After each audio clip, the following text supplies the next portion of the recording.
नमस्ते। नयन अकेडमी के online platform में आप लोग का एक बार पुनः स्वागत है।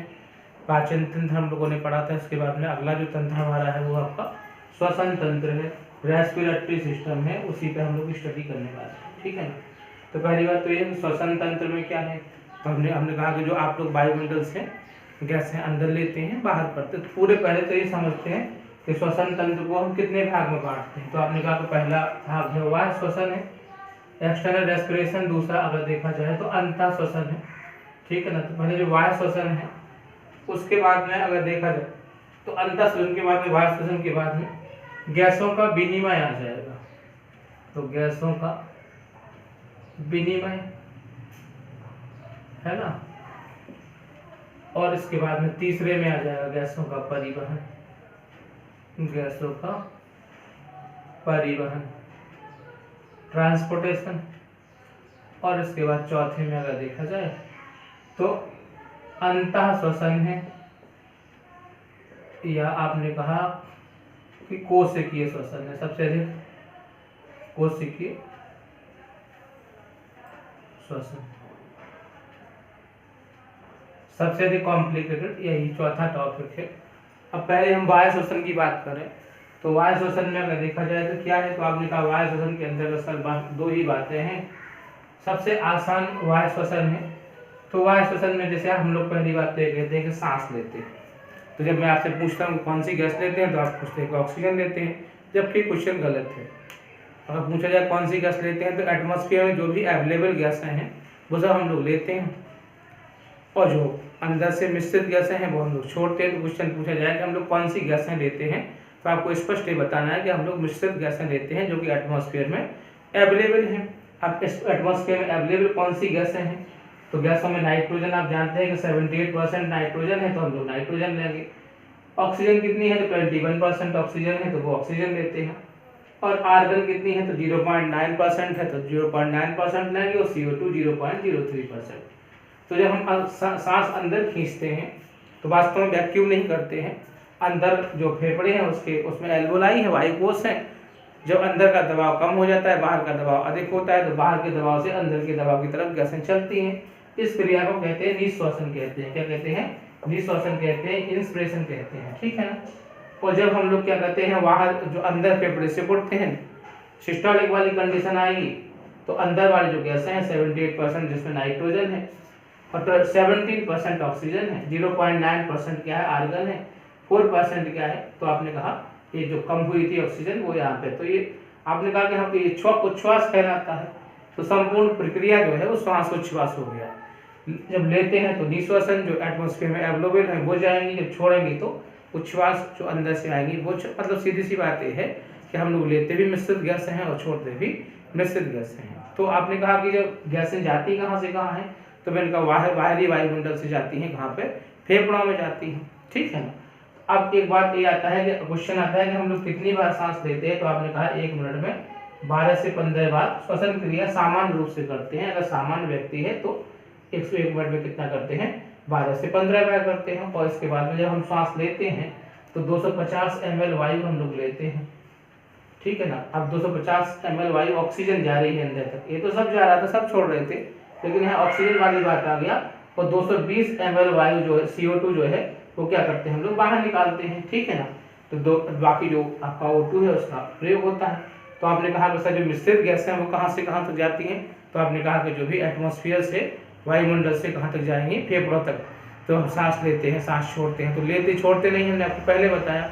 अगर देखा जाए तो अंदर है ना 1 से 3 mm जो है Hg कम हो जाता है वायु का दबाव, तो बाहर की गैसें अंदर चली जाती है। हम लोग जानते हैं कि हमारे चाहे वायु का दबाव है 1024, तो जब वायु का दबाव है तो यहाँ पे दबाव ज़्यादा है, जब फेफड़े खुलेंगे तो फेफड़े फूल जाएंगे, अंदर दबाव कम हो जाएगा, तो बाहर से जो गैसें जाएंगी वो अंदर की तरफ जाएंगी। इसे हम लोग कहते हैं निःश्वासन, इंस्पिरेशन। और जब अंदर से फेफड़ा सिकुड़ता है तो वो अंदर की गैसें बाहर जाती है, उसे कहते हैं उच्छ्वास। उसे हम लोग कहते हैं कि जो है एक्सपिरेशन, और दोनों को कहते हैं श्वासोच्छ्वास या रेस्पिरेशन। दूसरी बात आपने देखा कि 12 से 15 बार हम लोग 1 मिनट में श्वसन क्रिया करते हैं। और 1 मिनट में अगर देखा जाए तो 250 ml ऑक्सीजन को लिया हमने और 220 ml CO2 को वापस लिया। बाकी तो हिसाब किताब वैसे ही चलेगा। दूसरी बात ये है कि हमारी फेफड़ों की क्षमता कितनी है, कैपेसिटी कितनी है, तो आपने कहा 5800 ml की कैपेसिटी है टोटल। और जब हम लोग सांस छोड़ देते हैं तब भी हमारे पास में लगभग 2300 ml की वायु रह जाती है, ठीक है ना। इसलिए थोड़े समय तक अगर सांस ना ले तब भी आदमी बच सकता है, लेकिन अधिक समय तक नहीं लेंगे तो उसका भी यूज हो जाएगा, तो प्रॉब्लम में आ जाएगा, ठीक है ना। तो आपने ये देखा कि सांस लेते हैं छोड़ते हैं, सांस जब लेंगे तो वो किस मार्ग से जाएगी, तो आपने कहा कि सांस लेने में ज़्यादातर हम लोग नाक का ही यूज करते हैं, कभी कभी मुख का भी यूज करते हैं, दोनों का सिस्टम आगे मिला है। तो सांस लेते तो नाक का है, अब नाक में बाल भी होते हैं, तो बाल होने का मतलब ये है कि धूल के कण, डस्ट पार्टिकल ना जाए। नाक में क्या होता है, श्लेष्म भी आता है, तो श्लेष्म में वो चिपक जाते हैं, उसी को हम लोग क्या वेस्टेज कहते हैं। तो यहाँ पे नाक के ऊपरी वाले भाग में स्वाद कलिकाएं, उसको सूंघने की ग्राण होती हैं जो ब्रेन से कनेक्टेड है। हम बताएंगे आपको ब्रेन में किस भाग से कनेक्टेड है, अभी आपको आगे चल के जो तंत्र पढ़ाएंगे। तो बहरहाल नासा से गए, वो ग्रसनी में गया है ना, पेरिनेक्स में गया, नासा से ग्रसनी में गया, ग्रसनी से यहाँ पर ट्रैकिया है, सॉरी लिरिक्स है, लिरिक्स में स्वरयंत्र है, तो स्वरयंत्र तक पहुंचा, फिर वहाँ पे श्वास नली यानी कि ट्रैकिया में पहुंचा, और ट्रैकिया के बाद में फिर ब्रोंची बन गया, फिर ब्रोंचाइज।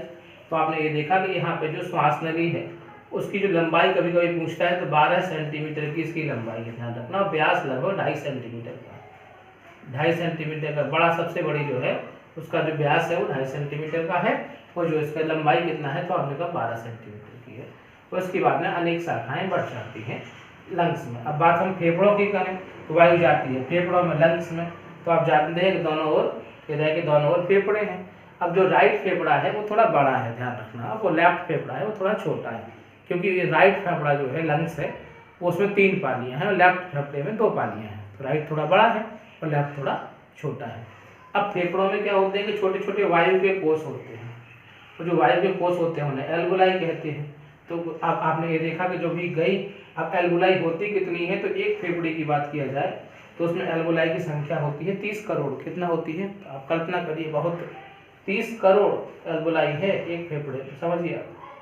तो जो है ना, सबसे पहले नाक से या मुख से गई, फिर ग्रसनी में गई, फिर स्वर यंत्र में गई, फिर श्वसन नाल में गई, फिर श्वसनी में गई, ब्रोंची में, फिर इसके बाद में ब्रोंचियल्स में गई, श्वसनिका है, इसके बाद में पहुंचेगी एल्वोलाई में। तो जब एल्वोलाई में पहुंच जाएगी तो एल्वोलाई में मतलब एक, यहाँ पे जब एल्वोलाई में पहुंची तो एक कहानी आपकी खत्म हो गई, वायु श्वसन का काम खत्म हो गया। अब फेफड़े में आ गया, जब फेफड़े में आया तो वायु श्वसन खत्म हो गया, क्या आया, एक्सचेंज ऑफ गैसेस आ गया, गैसों का विनिमय आ गया, है ना। यहाँ पे वायु श्वसन था, वायु श्वसन में एक बार फिर से मैं बता देता हूँ आपको दोबारा कि बाहर की गैसें अंदर जाएंगी, जहाँ तक फेफड़े में जाएंगी, कितनी कौन कौन सी जाएंगी तो वो मैंने आपको बताया। 70% क्या जाएगा आपका नाइट्रोजन, 21% ऑक्सीजन, 0.9% आर्गन और 0.03% CO2 वापस जाएंगे तो 78% नाइट्रोजन, 17% ऑक्सीजन, 0.9% आर्गन और 4% ऑक्सीजन, सॉरी CO2 वापस जाएगी, ठीक है ना। और हम लोग जो सांस लेते हैं तो 12 से 15 मिनट, 15 बार लेते हैं 1 मिनट में। और जो वायु की बात है तो वो 250 ml अंदर लेंगे, ऑक्सीजन को छोड़ेंगे 1 मिनट में 220 बार। और रूट मैंने बताया कि नासारंध्र हो गया, पेरिनेक्स हो गया, लेरिक्स हो गया, ट्रैकिया हो गया, ब्रंची हो गया, ब्रंचियल्स हो गया, और श्वसन की जो दर है वो मापी जाती है स्पाइरोमीटर से। तो जो वायु हम लोग कुल मिला के कोई पूछे कि वायु श्वसन क्या है तो आपने कहा वायुमंडल से जो भी गैसें हमारी फेफड़ों तक जाती हैं। तो कौन सी गैसें कोई पूछेगा तो आपको सिंपल बता रहे हैं कि मिश्रित गैसें हैं। तो जब वायुमंडल से संपूर्ण गैसें हमारे अंदर तक जाएंगी उसे कहते हैं हम लोग निश्वासन, और जब फेफड़ों से बाहर जाएगी तो उसे क्या कहते हैं हम लोग उच्छ्वास कहते हैं। ये हो गया आपका वायु श्वसन। अब इसके बाद में जो बात आती है वो क्या आ गया कि एक्सचेंज ऑफ गैसेस है। तो जब ये मैंने फेफड़े की भी स्थिति बताई कि फेफड़े के दोनों 2 फेफड़े हैं, बाईं तरफ एक, दाईं तरफ, बाईं तरफ वाला थोड़ा छोटा है 2 पालियों का है, दाईं तरफ वाला थोड़ा बड़ा है 3 पालियों का है, लंबा है मतलब बड़ा क्या। तो फेफड़े में छोटे छोटे वायु कोष हैं, वो जो वायु के कोष हैं, तो आपने कहा वायु के कोष जो हैं उसमें अगर देखा जाए तो उसकी स्थिति क्या है। तो जब वायु कोष हैं तो आपने उसको कहते हैं एल्वोलाई। अब एल्वोलाई है कितने, तो मैंने आपको बताया कि 30 करोड़ एक फेफड़े में। अब अगर एक वायु कोष को ओपन करते हैं, मान लीजिए कि वायु कोष हो गया या एक वायु कोष को ओपन किया गया, तो इस वायु कोष को, इसको मिटा देता हूं तब आप समझ पाएंगे।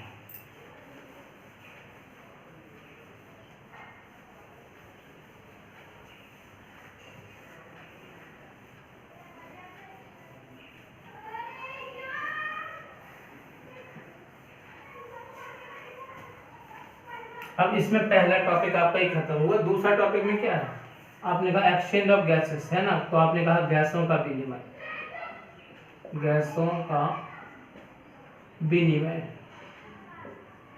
तो गैसों का जो विनिमय है उसमें मैंने कहा कि वायु कोष कितने हैं, तो आपने कहा सर 30 करोड़ है। कितना हो गया, 30 करोड़ है। फिर मैंने कहा कि अगर एक वायु कोष को आप खोल के दिखाइए, तो आपने एक वायु कोष को ओपन किया। अब इस वायु कोष में एक चारों तरफ एक रुधिर की महीन केशिका है, कोशिका नहीं, ध्यान रखना, केशिका यानी कि कैपिलरी। तो इस केशिका में से ब्लड बह रहा है, ये ब्लड जा रहा है, ये ब्लड बह रहा है। जैसे 30 करोड़ वायु कोष है। तो जो गैसें गई थी इसके अंदर है वो, चाहे वो नाइट्रोजन हो चाहे वो ऑक्सीजन हो। तो इसमें ऑक्सीजन जो है अगर देखा जाए O2 है, ठीक है ना।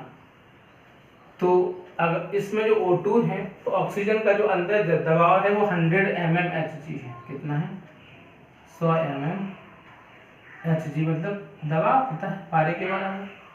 और अगर देखा जाए तो यहाँ पे जो क्या है, तो आपने कहा सर यहाँ पे जो ब्लड बह रहा है चारों तरफ, तो यहाँ पे अगर देखा जाए तो इसको कहते हैं कूपिका, कह लीजिए आप हिंदी में, या एल्वोलाई, कूपिका। तो कूपिका में O2 का दबाव कितना